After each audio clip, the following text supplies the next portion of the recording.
अस्सलाम वालेकुम स्टूडेंट्स। मेरा नाम ज़िशान अकबर है। इस जियो टेक्निकल इंजीनियरिंग के लेक्चर सीरीज़ का लेक्चर थर्ड है आज हमारा। बेसिकली हम इसमें डिस्कस करेंगे प्लास्टिसिटी ऑफ सॉइल को। प्लास्टिसिटी ऑफ सॉइल क्या होती है, इसका बैकग्राउंड क्या है, मतलब इसको हम डिस्कस क्यों करते हैं, ये डिफरेंट पैरामीटर्स की ज़रूरत क्यों पड़ती है। तो इसमें सबसे पहले आती हैं अटरबर्ग लिमिट्स। अब अटरबर्ग लिमिट्स के बैकग्राउंड के बारे में बेसिक्स जो हैं वो यही हैं कि आपकी ये जो लिमिट्स हैं बेसिकली ये डिपेंड करती हैं आपके वाटर कंटेंट के ऊपर। अगर this is the relation between the water content of the soil and behavior change of the soil। जैसे जैसे आप किसी सॉइल सैंपल के अंदर वाटर कंटेंट को बढ़ाते जाएंगे या कम करेंगे तो उसके अंदर क्या चेंजेस आएंगी। तो basically this is the change in the phase of the soil with respect to water content। Basically, there are three Atterberg limits which we normally discuss. First one is the liquid limit, then plastic limit, and then comes the shrinkage limit। इनकी arrangement reverse है। आप पहले shrinkage से plastic पे जाते हैं, then you moves from plastic to liquid. तो basically ये सॉइल फेज चेंजेस हैं कि आपके लास्ट जो लेक्चर्स हैं दो, उनके अंदर हमने सॉइल फेज रिलेशनशिप्स को डिस्कस किया था। इसमें सॉइल फेज चेंजेस जो आती हैं कि आपके सॉइल के जो फेज चेंज होते हैं तो उनमें आपको वाटर कंटेंट्स जो मिलते हैं वो क्या क्या होते हैं। तो बेसिकली जब भी आप सॉइल को साइड पर रिकवर करें या कहीं पे ऐसी सॉइल आपको मिले जो आपको फील हो कि उसके अंदर moisture content is very low, then you will say that the soil is in solid form. So it means कि किसी भी सॉइल के अंदर अगर वाटर कंटेंट नहीं है या ना होने के बराबर है, it is zero or near to zero, the water content is very low, then the soil will behave like a solid। But if this water content increases and by naturally occurring phenomena or by any artificial change, हम अपनी तरफ से खुद से उसके अंदर water, जैसे हम कंपेक्शन करते हैं तो उस टाइम हम इसमें वाटर कंटेंट ऐड करते जाते हैं, dry density, maximum dry density और ऑप्टिमम मॉइस्चर कंटेंट लेने के लिए। तो सेम केस है कि जैसे जैसे आप मॉइस्चर कंटेंट को इंक्रीज करेंगे तो आपकी जो सॉइल है उसका बिहेवियर सॉलिड से चेंज होके लिक्विड पे आ जाएगा। लेकिन ये डायरेक्ट कन्वर्जन नहीं होती है। आप सॉलिड से डायरेक्टली लिक्विड में नहीं आते हैं। डिफरेंट प्रोसेसेस हम पढ़ते हैं, वेपोराइजेशन का, इवेपोरेशन का और केमिस्ट्री के अंदर सब्लिमेशन का। तो उसमें डायरेक्ट कन्वर्जन कुछ चीज़ों की हो जाती है, कुछ चीज़ों की नहीं होती। लेकिन सॉइल का जो फेज़ है इसमें आप डायरेक्ट कन्वर्जन नहीं कर सकते। You can not move from solid to liquid directly, so you have to follow some phases. अब वो फेजेस कौन से हो सकते हैं? वो 4 फेजेस हैं टोटली हमारे पास। पहला फेज है सॉलिड, आपकी सॉइल के अंदर वेरी लो और नो मॉइस्चर कंटेंट। कि मॉइस्चर कंटेंट अगर वेरी लो है means your soil will behave like a solid. आप थोड़ा सा मॉइस्चर कंटेंट इंक्रीज करेंगे that will act as semi solid. आप उससे थोड़ा सा इंक्रीज करेंगे that will become as the plastic material, और उससे भी ज़्यादा इंक्रीज करेंगे तो आपकी soil as a liquid behave करना स्टार्ट कर देगी। तो सॉलिड टू लिक्विड फेज में चेंज होने तक सॉइल को 4 फेजेस लगते हैं। अपने ओरिजिनल सॉलिड फेज से वो लिक्विड फेज पे जाते हुए 2 और फेजेस से गुजरती है। Those phases are known as the semi solid and plastic phase. तो ये एक कन्वर्जन है with respect to water content. एक लिमिट है वाटर कंटेंट की, उसके अंदर रहते हुए कन्वर्जन होती है depending upon the soil type. आपकी सॉइल किस तरह की है? अगर आपकी सॉइल क्ले है तो उसका solid to semi solid conversion किसी और वाटर कंटेंट पे होगी। अगर वो क्ले है या सिल्ट है या सैंड, सैंड और ग्रेवल्स जो हैं वो इस के लिए नहीं यूज होते। तो आप क्ले और सिल्ट के लिए, फाइन ग्रेन सॉइल्स के लिए अटरबर्ग लिमिट्स अप्लाई होती हैं मोस्टली। सो सिंपली आपको 4 फेजेस से गुजरना है एटरबर्ग लिमिट्स को अचीव करने के लिए। अगर आप इस फिगर को देखें तो यहाँ पे आपको 4 फेजेस नजर आ रहे हैं। अब 4 फेजेस में सबसे जो बॉटम फेज है, सबसे जो लोअर फेज है, that is the solid phase, it's water content is very low. Then you will move toward semi solid phase. इसका वाटर कंटेंट आपको नजर आ रहा है कि ये थोड़ा सा हायर है as compare to solid phase. Then plastic phase है, देन लिक्विड फेज है। तो आप जैसे जैसे फेज चेंज करते जाएंगे from solid state to liquid state, आपका वाटर कंटेंट इंक्रीज करेगा। और अगर आप liquid state to solid state आना चाह रहे हैं तो आपको हो सकता है इसको ओवन ड्राई करना पड़े। यहाँ पे एडिशन ऑफ द वाटर है, यहाँ पे रिमूवल ऑफ द वाटर है। अगर आप क्लोजली पैक, अब इसमें डिफरेंस होता है थोड़ा सा इन चारों फेजेस के अंदर, एक छोटा सा डिफरेंस है। मीन जब आप सॉलिड फेज के अंदर होते हैं और आप सेमी सॉलिड फेज में जाना चाहते हैं तो उसकी कुछ रिक्वायरमेंट्स होती हैं। आप बिला वजह किसी एक स्टेट से दूसरी स्टेट पे नहीं जाएंगे। सॉलिड स्टेट के अंदर जो पार्टिकल्स की कोहेजन है that is approximately equal to zero. Mean अगर वाटर नहीं है आपकी सॉइल के अंदर तो उसके अंदर इफेक्टिव कोहेजन भी नहीं है। लेकिन उसका दूसरा जो फायदा होता है, मतलब ये तो एक चीज़ है कि कोहेजन ना होने के बराबर होगी। ये समटाइम्स रिक्वायरमेंट होती है कि सॉइल की कोहेजन जीरो हो एंड समटाइम्स रिक्वायरमेंट नहीं होती। मीन सॉइल्स के अंदर कुछ ना कुछ कोहेजन एग्जिस्ट करनी चाहिए। Mean somewhat of water content in any soil is required कि ऑप्टिमम वैल्यू तक अगर वो हो तो इट डजेंट मैटर, कोई इशू नहीं है। जैसे हमने अगर हम ऑप्टिमम मॉइस्चर कंटेंट और ड्राई डेंसिटी जो पढ़ते हैं प्रॉक्टर टेस्ट, तो उसके अंदर एक optimum value of water content हमें रिक्वायर्ड होती है क्योंकि वहाँ पे आपके जो सॉइल है उसकी डेंसिटी मैक्सिमम होती है। तो सॉलिड स्टेट के अंदर कोहेजन जीरो है, but at this state water will have no impact on the volume of the soil sample कि वाटर की एडिशन की वजह से सॉलिड स्टेट के अंदर कोई वॉल्यूम चेंज नहीं आएगी। लेकिन जैसे ही आप वाटर कंटेंट कुछ ऐड करते हैं और आप सेमी सॉलिड स्टेट में जाते हैं तो आपकी सॉइल के अंदर cohesion will be somewhat greater than zero. Mean इसमें लोअर कोहेजन या lower value of cohesion will develop. Cohesion की थोड़ी बहुत वैल्यू जो है वो डेवलप होगी, लेकिन बहुत ज़्यादा कोहियन डेवलप नहीं होगी वाटर अमाउंट इंक्रीज करने के साथ।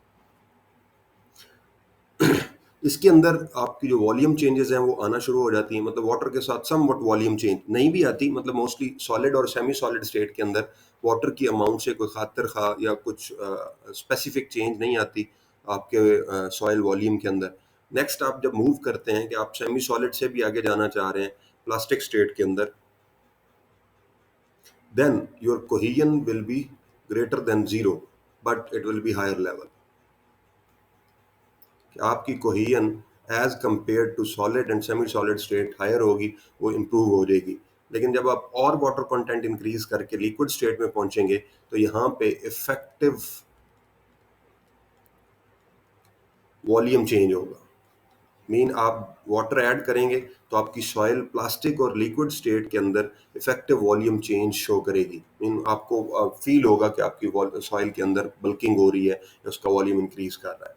और इस केस के अंदर आपकी सॉइल जो है उसके अंदर शेयर रेजिस्टेंस जो है वो रिड्यूस होना शुरू हो जाती है। मतलब आपकी जो सॉइल है वाटर इंक्रीजिंग वाटर कंटेंट के साथ आपकी सॉइल पे शेयर इम्पैक्ट्स आते हैं और आपकी शेयर रेजिस्टेंस जो है वो रिड्यूस हो जाती है। सॉलिड स्टेट के अंदर आपकी सॉइल की शेयर जो है, शेयर रेजिस्टेंस मैक्सिमम होती है जैसे जैसे आप वाटर कंटेंट को इंक्रीज करते हैं। सो इन अ नटशेल अगर इसको समराइज करें हम, तो with the increase in water mean जैसे जैसे आप ऊपर जाते हैं तो आपकी कोहेजन इंक्रीज करती है, बट जैसे जैसे आप ऊपर जाते हैं from solid to liquid state आपकी शेयर डिक्रीज करती है एंड वॉल्यूम चेंज जो है वो भी इंक्रीज करता जाता है। मीन आपके वाटर के इम्पैक्ट सॉलिड स्टेट में और सेमी सॉलिड स्टेट्स में नेग्लिजिबल होते हैं वॉल्यूम पे, लेकिन प्लास्टिक और लिक्विड स्टेट के अंदर आपका जो वॉल्यूम है वो इंक्रीज होना स्टार्ट हो जाता है। तो ये तीन चीज़ें हैं जो वेरी करती हैं with respect to water content in any fine grain soil sample. So देखिए, अब इसमें प्रोसीजर्स हैं कि अगर आप एक स्टेट से दूसरी स्टेट में जाएंगे, अगर आप सॉलिड से सेमी सॉलिड स्टेट में जाना चाहते हैं तो आपको some amount what of water content required होगी। दूसरा और तीसरा मीन आपके पास तीन वाटर कंटेंट्स हैं। फर्स्ट वाटर कंटेंट जो है that is known as the shrinkage limit that converts your solid state to semi. Mean वो वाटर कंटेंट अब आप वाटर ऐड करते जाएंगे सॉइल के अंदर और उस एडिशन के साथ साथ सॉलिड जो है वो बिहेवियर चेंज करता जाएगा और एक वाटर कंटेंट की ऑप्टिमम वैल्यू ऐसी आएगी कि जिसपे वो जो आपकी सॉइल है वो सॉलिड नहीं होगी बल्कि सेमी सॉलिड बिहेवियर दे रही होगी। तो that water content eight which your solids mean the amount of water in percent water in percent at which soil changes from solid to semi solid, कि ऐसा water content है जिससे आपकी जिस पे आपकी सॉइल, जिस पे mean that is a single value at which your solid mass of the soil will convert into semi solid mass. That amount of water is known as the shrinkage limit. उसको हम कहते हैं कि soil has shrinkage limit. अब जब आप semi solid state में पहुंच चुके होंगे तो your next aim will be the plastic state, कि आप सेमी सॉलिड स्टेट से plastic, then you will further increase the amount of water and you will move from semi solid to plastic state. Mean plastic limit, this PL is the plastic limit. Plastic limit is the amount of water in percentage, same definition है, सिर्फ यहाँ पे phase change होंगे. तो यहाँ पे हम semi solid to plastic induce कर देंगे कि आप अगर अपनी सॉइल का वाटर कंटेंट इंक्रीज करते हैं और वो सेमी सॉलिड से जिस वाटर कंटेंट पे वो सेमी सॉलिड से प्लास्टिक फेज में कन्वर्ट होगी, that is known as the plastic limit. So simply आपकी श्रिंकेज लिमिट, प्लास्टिक लिमिट और लिक्विड लिमिट जो है ये बेसिकली वाटर कंटेंट्स है. This is the amount of water in percentage to the soil at which a solid is converted to semi-solid, then it will be shrinkage limit. If semi-solid is converted to plastic phase, then it will be known as the plastic limit. और अगर हम liquid limit की बात करें तो simply आपकी plastic state में फिर आप वाटर ऐड करेंगे. तो यहाँ पे आपको बॉटल नज़र आ रही है लेफ्ट साइड पे, तो ये आपका वाटर इंक्रीज हो रहा है. जैसे जैसे आप वाटर इंक्रीज करते जाएंगे आपके फेज चेंज करता जाएगा फ्रॉम सॉलिड टू लिक्विड. तो लिक्विड लिमिट को अगर डिफाइन करना हो, this is known as the liquid limit. इसको आप नाम से ही जाहिर है, mean you will achieve the liquid phase of the soil. और प्लास्टिक लिमिट में you will achieve the plastic phase of the soil. And shrinkage limit is for the shrinked mean that is a semi solid, mean it has somewhat decrease in the volume, shrink कर चुका है. तो shrink करने का मतलब यही है कि आप सॉलिड से सेमी सॉलिड स्टेट में जा रहे हैं. इस स्टेट के अंदर वॉल्यूम डिक्रीज होता है a little bit by the due to the adjustment of the soil particles, but plastic और liquid state के अंदर वो वॉल्यूम फिर इंक्रीज करना शुरू कर देता है.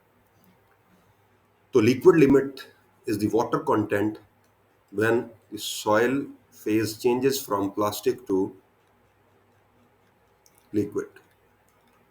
It is the water content in percentage at which mean that is a single value, that is a specific value in percentage when the soil changes from plastic to liquid state. So that will be known as the liquid limit. So basically इस lecture के अंदर हम liquid limit को discuss करेंगे. Next lecture में हम shrinkage limit और plastic limit को डिस्कस करेंगे. तो बेसिकली लिक्विड लिमिट फाइंड करने के लिए कैसे ग्रैंडे ने एक अपरेटस दिया था. That apparatus is known as परकुयन. इसका जो मेथड है इसको हम परकुयन कप मेथड कहते हैं. इसका एक और मेथड भी होता है, फॉल मेथड है. उसको हम नॉर्मली अडॉप्ट नहीं किया जाता, मोस्टली वो यूज़ नहीं होता. तो मोस्टली जो यूज़ होता है वो ये कैसे ग्रैंडे अपरेटस है, परकुयन कप मेथड भी इसको कहते हैं. तो इसको हम यूज़ करते हैं. अब नॉर्मली इसके अंदर ये जो आपको नज़र आ रहा है, दिस इज ग्रूव. इसका फंक्शन है, ये आपको बेस प्लेट नज़र आ रही है, ये आपकी ब्रास कप है. ये आपकी जो प्लेट है, this is the plastic plate या रबर प्लेट इसको कह सकते हैं. Sorry, this is the rubber plate. ये इम्पैक्ट से बचाना होता है. जब आप इस हैंडल को या इस शिफ्ट को घुमाते हैं, इसको रोटेट करते हैं, तो इसके रोटेशन की वजह से ये कप इंक्रीज हाइट अचीव करता है. ये जो हाइट अचीव करता है दैट इज अप्रॉक्सीमेटली 10 मिलीमीटर्स. तो इसकी जो हाइट ऑफ फॉल है इस कप की, ब्रास कप की, दैट इज 10 मिलीमीटर के. ये 10 मिलीमीटर हाइट अचीव करता है, उसके बाद ये 10 मिलीमीटर नीचे आ जाता है. तो at every rotation, at every single rotation, it will achieve a height, it will attain a height of 10 millimeter and then fall towards the rubber base. तो इसमें बेसिकली आप सॉइल सैंपल लेते हैं और वो जो सॉइल सैंपल है वो आप नंबर 40 सीव से पास करवाते हैं. अगर आपका सैंपल नंबर 40 सीव या उसको कहते हैं 420 माइक्रोमीटर सीव, इस सीव से पास कराते हैं, यूएस सीव जो नॉर्मली सीव्स लैब के अंदर, जियो टेक्निकल लैब के अंदर यूज़ करते हैं। तो नंबर 40 सीव में से आप सैंपल को पास कराएंगे, जो पास कर जाएगा उसका आपने उस पे आपने लिक्विड लिमिट टेस्ट करना है। उस पे आप टेस्ट करने के लिए आप सैंपल लेते हैं, नियरली 100 ग्राम्स नॉर्मली लिया जाता है। उसके अंदर 100 टू 200 ग्राम्स आपकी रिक्वायरमेंट के अकॉर्डिंगली। तो उसको आप उसमें वाटर ऐड करते हैं, डिफरेंट कंटेंट्स होते हैं वाटर के। मीन आप let us suppose 10 gram water add करते हैं उसके अंदर पहली अटेम्प्ट में, फिर 20 ग्राम वाटर ऐड करते हैं, फिर 30 ग्राम वाटर ऐड करते हैं, 40 ग्राम। तो नॉर्मली 5 पॉइंट्स लिए जाते हैं। नॉर्मली आप 3 भी ले सकते हैं, 1 भी ले सकते हैं, वो इशू नहीं है, लेकिन नॉर्मली 5 पॉइंट्स लिए जाते हैं फॉर बेटर रिजल्ट्स। तो आपने 4 अमाउंट्स ऑफ वाटर को ऐड करना। उससे आपका जो सॉइल पेस्ट प्रिपेयर होगा उसको आपने इस बेस के अंदर, ये इसकी हॉरिजॉन्टल अरेंजमेंट है कि आप जो सॉइल पैट बनाएंगे इसके अंदर, ये जो सॉइल इसके अंदर रखते हैं sample, that is known as the soil pat. ये जो सॉइल पैट है, ये डायमेंशंस लिखी हुई हैं आपके कप की। ये जो ब्रास कप है इसकी डायमेंशंस रिटर्न है, इसकी हाइट कितनी होती है, मीन मैक्सिमम हाइट कितनी है। क्योंकि ये स्फेयर टाइप है तो इसकी मैक्सिमम हाइट और इसका रेडियस 46.8 है। ये वैल्यूज गिवन है, इस इनको याद रखने की जरूरत नहीं होती, आपको सिर्फ प्रोसीजर पता होना चाहिए। First of all you will get the soil sample from the site and you will filter it, or you will pass it from the number 40 sieve. You will collect the passed material or passing material from number 40 sieve, और उसको आप 100 to 200 grams ले लें और उसके अंदर different amount में water add करें। तो आपने एक अमाउंट में वाटर जब ऐड कर लिया है तो आपका सैंपल, सॉइल सैंपल प्रिपेयर हो जाएगा फॉर परकुजन टप कप मेथड और कैसे ग्रेंडे मेथड। तो उसको आपने इस डिवाइस के अंदर कैसे ग्रेंडे या परकुजन कप के अंदर इस तरह से अरेंज कर लेना है, और ये जो आप अरेंजमेंट करेंगे that will be known as the soil pat. जब इसको अरेंज कर लेंगे इस तरह से, तो फिर आपने ग्रूव लेना है। वो स्टैंडर्ड ग्रूव होता है, इसके साथ परकुजन कप का ये एसेंशियल पार्ट है। उसका जो बॉटम ग्रूव की बॉटम है वेज होता है, दैट इज 2 मिलीमीटर वाइड, और उसकी जो बेस है मतलब टॉप पार्ट है दैट इज 13.43 मिलीमीटर वाइड। इसका रेडियस 22.2 मिलीमीटर होता है। तो ये भी मेजर करने की जरूरत नहीं होती, क्योंकि ये उसके साथ जो अवेलेबल है चीज़, तो उसके डायमेंशंस अकॉर्डिंग टू स्टैंडर्ड्स होती हैं। तो उस ग्रूव को, ये जो ग्रूव है आपके पास, ये जो वेज ग्रूव, या इसको कह सकते हैं हम ग्रूव विद वेज, ये फ्लैट भी होता है लेकिन यही यूज़ किया जाता है विद वेज। मीन इसका एक पार्ट जो है वो, उसकी विड्थ कम होती है और अपर पार्ट की विड्थ ज़्यादा होती है। तो इस पे आप अपनी उंगली से पुश करते हैं और इस तरह का एक कट लगाते हैं अपनी सॉइल के अंदर। जो जो सैंपल आपने रखा होता है उसके अंदर इस तरह का एक कट लग जाता है। ये कट आपको नज़र आ रहा है, और वो कट इस तरह का होगा कि आपको base of the cup, brass cup जो है उसकी बेस नज़र आएगी। ये सैंपल है, इसको आपने कट करके यहाँ पे इसको प्रिपेयर कर लिया। अब आप क्या करेंगे, then you will start moving this knob. ये जो नॉब लगी हुई है इसको आप घुमाना, रोटेट करना शुरू करेंगे। रोटेट करेंगे, आपने 10 ग्राम वाटर ऐड किया था अपनी सॉइल के अंदर, तो उसके अगेंस्ट आपको ये नंबर ऑफ ब्लोज काउंट करने हैं। अब आप इसको जो रोटेट करेंगे, जब इस हैंडल, ये हैंडल आपको यहाँ से नजर आ रहा है, तो इसको आप रोटेट करेंगे जब, तो कब तक इसको रोटेट करना है, मीन आप क्या इंडिकेशन है कि हम उस रोटेशन को बंद कर देंगे। तो उसके लिए इंडिकेशन ये है कि आपकी जो सॉइल है, जैसे ये 10 मिलीमीटर राइज लेगी, अगर इस फिगर में जाएं तो ये जो बेस है इसकी, जब आप इसको रोटेट करेंगे इस हैंडल को, तो ये आपकी बेस जो है this will rise from its original position. पहले ये यहाँ पे थी तो यहाँ से ये 10 मिलीमीटर राइज कर जाएगी। 10 मिलीमीटर राइज करने के बाद दोबारा ये फॉल करेगी, तो उस जर्क की वजह से, वो जो इम्पैक्ट है उसकी वजह से, ये जो सॉइल है दिस विल स्टार्ट कोलैप्सिंग, ये एक दूसरे के करीब आना शुरू होगा। तो आपने इसको देखना है, जब ये बेस से मिलना, ये देखें यहाँ पे वो जो आपको क्लियर नज़र आ रहा था गैप यहाँ पे, वो यहाँ पे अवेलेबल नहीं है। तो आपने देखना है कि आपकी सॉइल 12.5 मिलीमीटर के डिस्टेंस तक आपस में मिल जाए। मीन क्या है कि आपकी सॉइल एक जगह से मिलना स्टार्ट हुई तो आप इसे बंद नहीं करेंगे स्ट्रोक्स को। नंबर ऑफ स्ट्रोक्स जो आप रोटेट कर रहे हैं, हर रोटेशन एक नंबर ऑफ स्ट्रोक है। तो आपने 12.5 मिलीमीटर मिनिमम अचीव कर, मीन हाफ इंच आपने इसका मैचिंग चाहिए आपको। सॉइल एक पोजीशन से दूसरी पोजीशन, एक पॉइंट से दूसरे, वो हो सकता है यहाँ पे मैच करे, तो आपने फर्स्ट मैचिंग में 2 पॉइंट्स जो हैं वो 0.5 इंचेस या 12.5 मिलीमीटर तक मैच कर रहे हो। वो अगर मैच कर रहे हैं तो तब आप अपना टेस्ट रोकेंगे। लेट अस सपोज आपने जो वेट ऐड किया वाटर का, दैट इज 10 ग्राम, और उस पे आपको जो नंबर ऑफ ब्लोज मिले हैं दैट आर 21। फिर आपने अगेन अब इस सॉइल को आप यूज़ कर लें दोबारा, या इसको बल्कि इसमें से कुछ सैंपल लेंगे आप, उसको आप ओवन ड्राई करने के लिए रख देंगे।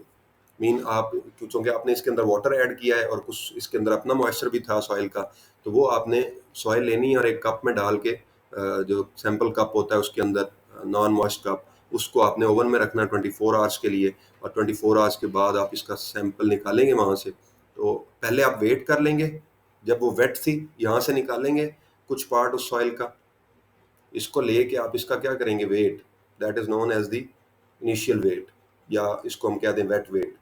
फिर आप 24 आवर्स के लिए इसे ओवन में रखेंगे, उसके बाद इसका वेट करेंगे, that will be known as the dry weight. तो अब आपने क्या करना है, अब आपको वाटर कंटेंट चाहिए। वाटर कंटेंट कितना है W1 परसेंटेज में, तो that will be calculated as WW wet weight minus dry weight over dry weight. तो ये आपके पास वाटर कंटेंट आ जाएगा। लास्ट लेक्चर में हमने देखा था weight of water over weight of solids. तो यहाँ से आपके पास वाटर कंटेंट आ जाएगा। तो 10 ग्राम का आपने परसेंटेज वाटर कंटेंट इस तरह से कैलकुलेट कर लेना है। फिर आप 20 ग्राम उसमें लेट सपोज वाटर ऐड करते हैं, या कुछ भी अमाउंट आपकी मर्जी है, उसको जरूरी नहीं है कि आपने वेट करके ऐड करना है, लेकिन स्पेसिफिक इंटरवल्स पे इंक्रीज करना है, बेशक आप वॉल्यूम के हिसाब से डालें। फिर आपने जब ये 20 ग्राम ऐड किया, सेम आप इस कप में इस तरह से दोबारा इसे एडजस्ट करेंगे, ग्रूव के जरिए इसे कट करेंगे, फिर आप रोटेशंस देंगे, तो ये सॉइल फिर 12.5 12.5 मिलीमीटर्स पे ये मैच करेगी। तो फिर आप उसको रोकेंगे। तो फिर आपने N2 नोट किया, दैट वाज अप्रॉक्सीमेटली 18। फिर आप W3 पे जाएंगे, आप 30 ग्राम दे रहे हैं, आप रिड्यूस भी कर सकते हैं। फिर N3 आएगा, लेट अस सपोज 17। तो मोस्टली आपने ट्राई ये करनी है कि आपका जो ये वेट्स वाटर के ऐड कर रहे हैं उस पे एन की जो वैल्यू है वो 25 के राउंड अबाउट जानी चाहिए। मीन 25 से कोई वैल्यू बड़ी भी और छोटी भी आ रही हो, क्योंकि हमारा स्टैंडर्ड है कि हम 25 पे जो वैल्यू आती है वो लेते हैं। तो 25 जो आपके ब्लोज है वो आगे मैं आपको दिखाता हूँ, फ्लो कर्व जो है। तो इस तरह से आपने हर सैंपल में हर इंक्रीमेंट पे नंबर ऑफ ब्लोज नोट करने हैं, और हर इंक्रीमेंट पे इस फॉर्मूले को यूज़ करते हुए आप वाटर कंटेंट भी फाइंड करेंगे। ये वाटर कंटेंट नहीं है, ये W1 W2 W3 water content नहीं है, these are just weights of water. ये ना भी नोट करें तो फर्क नहीं पड़ता, आप ऐसे ही रैंडमली पानी को यूज़ कर सकते हैं। फिर उसके बाद आपने मॉइस्चर कंटेंट देख लिए, आपने 5 सैंपल्स पे या 3 सैंपल्स पे या 2 सैंपल्स पे टेस्ट किया, आपने वाटर कंटेंट्स मेजर कर लिए, W1 W2 W3 and W4। उसके बाद आपने नंबर ऑफ ब्लोज मेजर कर लिए, नोट कर लिए, हर वाटर कंटेंट पे नंबर ऑफ ब्लोज होंगे, N1 N2 N3 and N4। उसके बाद आप फ्लो कर्व बनाएंगे। अब फ्लो कर्व क्या होती है, that is the curve between and N number of blows and WN water content. अब यहाँ पे एक क्लियर चीज़ है जो आपने माइंड में रखनी है, नंबर ऑफ ब्लोज को जब आप एक्स एक्सिस पे सेट करेंगे तो आपने उस स्केल को लॉग स्केल रखना है, वो नॉर्मल स्केल नहीं होगा। मीन वो सिंपल स्केल नहीं होगा, वो एक्सपोनेंशियल स्केल भी नहीं हो सकता, वो लॉग स्केल होगा। तो आप एक्सेल पे अगर बनाते हैं या वर्ड पे ग्राफ बनाते हैं तो लॉग स्केल में लेंगे उस वैल्यू को। देन आपने मॉइस्चर कंटेंट को वाई एक्सिस पे रखना है, that will be no in simple percentage. अब आपने W1 की वैल्यू, N1 की value, W2 N2 W3 N3 W4 N4, ये कोऑर्डिनेट्स लगाएंगे आप। ये W1 N1 है, W2 N2 है, W3 N3 है, W4 N4। मीन अगर मैं इसके कोऑर्डिनेट्स लिखूं तो this will B N1, sorry यहाँ पे इन्वर्ट होता है थोड़ा सा, ये N1 W1 होगा, N2 W2 हो गए इसके कोऑर्डिनेट्स, इसके कोऑर्डिनेट्स N3 W3 होंगे, और इस पॉइंट के कोऑर्डिनेट्स N4 W4 होंगे। क्योंकि N एक्स एक्सिस पे है तो पहले N लिखेंगे। ये अगर आप एक्सेल पे बना रहे हैं तो आपको सिंपली टेबल जनरेट करना है, 2 कॉलम्स टेबल। इसमें आप लिखेंगे N की वैल्यूज़ और यहाँ पे आप लिखेंगे W की वैल्यूज़। जो भी आपकी वैल्यूज़ हैं उनको पुट कर दें, 10 है, इस पे W 10% था, 20 पे 20% था, 30 पे ये इन्वर्ट होते हैं बेसिकली, क्योंकि ये आपको कर्व इन्वर्स नजर आ रही है, तो ये इन्वर्ट चलते हैं एक दूसरे के। आपके एन की वैल्यूज बढ़ेंगी तो वाटर कंटेंट कम हो रहा होगा, और अगर एन की वैल्यूज कम होंगी तो वाटर कंटेंट इंक्रीज कर रहा होगा। ये इन्वर्स कर्व है। अगर दोनों एक ही रिलेशन में हो तो इस तरह की लीनियर कर्व आती है। ये कर्व तो लीनियर है लेकिन ये इन्वर्स है। इस तरह की कर्व का मतलब है डायरेक्ट रिलेशन है, और इस तरह की कर्व का मतलब इन्वर्स रिलेशन है, मीन एक चीज के बढ़ने से दूसरी चीज कम हो रही है। देन जब आप ये फ्लो कर्व अचीव कर लेते हैं तो फिर क्या होता है? जब ये फ्लो कर्व अचीव होती है तो आप 25 नंबर ऑफ ब्लोज को टारगेट करते हैं। जब आप वो एन वर्सेस डब्ल्यू को बना चुके ग्राफ ड्रॉ कर लेंगे तो फिर आप यहाँ पे देखेंगे अपने ग्राफ के अंदर के 25 कहाँ लोकेट करता है। इस 25 के अगेंस्ट आपने एक्स एक्सिस पे पॉइंट लगाना है, और उस एक्स एक्सिस के पॉइंट के अगेंस्ट आप वर्टिकली स्ट्रेट मूव करेंगे, और ये जो कर्व आपको मिली है, this curve is known as the flow curve. ये जो कर्व आप बनाएंगे जिसको हम ट्रेंड लाइन भी कहते हैं, ये पॉइंट्स बना के आप ट्रेंड लाइन बना लेंगे, और फिर जहां पे ये आपकी लाइन, ये जो वर्टिकल लाइन आपके फ्लो कर्व को टच कर रही है, वहां से आपने हॉरिजॉन्टली मूव करना शुरू करना है। वो हॉरिजॉन्टली मूव करेंगे till the axis of water content. यहाँ से आप मूव करते हुए यहाँ जाएंगे, और इस जगह पे जहाँ ये इसको कट करेगा वहाँ पे वैल्यू नोट कर लेंगे। अब यहाँ पे मैं अप्रोक्सीमेटली कहता हूँ दिस इज 42%। तो ये जो आपकी वैल्यू है, this is known as the liquid limit. This is the value at which water changed its soil changes its phase from plastic to liquid. तो यहाँ से जो लिक्विड लिमिट आपको मिलेगी दैट इज 42%।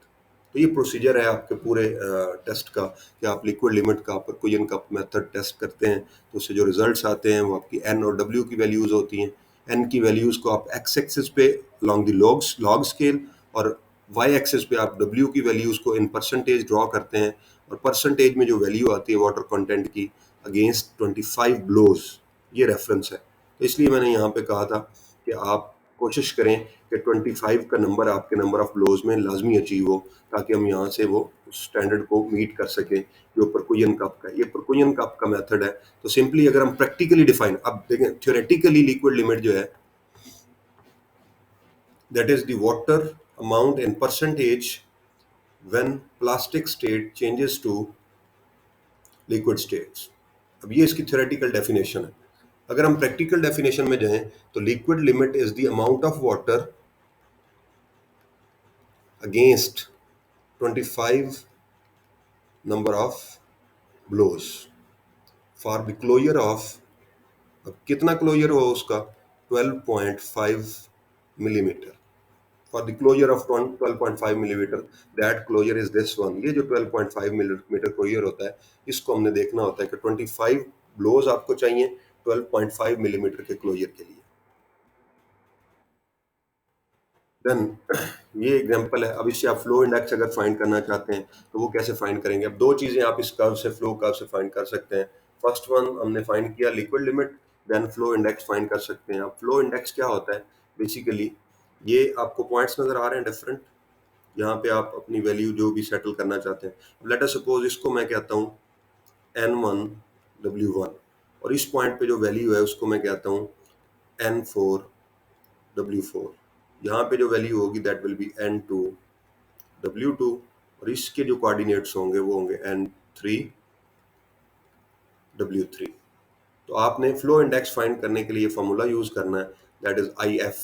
W1 कोई भी वैल्यू ले लें इन चारों में से, W1 ये वैल्यू अगर हम ले रहे हैं तो N1 यही होगा।